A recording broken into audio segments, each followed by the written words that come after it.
بحضور مجموعة من الصحفيين والإعلاميين عقد مؤتمر صحفي لمسرحية فانتوم للمنتج الكبير عادل المسلم وزوجته الممثلة الرائعة المهرة.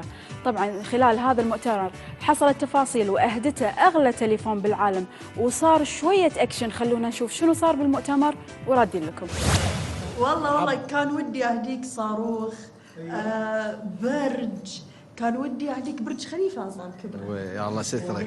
بس لا كان ودي، هو كان بالود يعني بالود. كل واحد له ود. بس يعني راح أهديك أغلى تليفون في العالم اللي أنا كانت لك 7 وحدات منهم. لا. هاي حقك فيرتو بنتلي.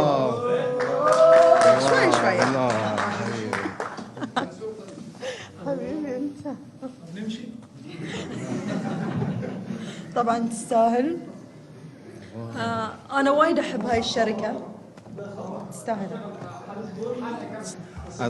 بعد قولوا كل ما أقول لها هي عندها أعتقد 4 أو 5. 7.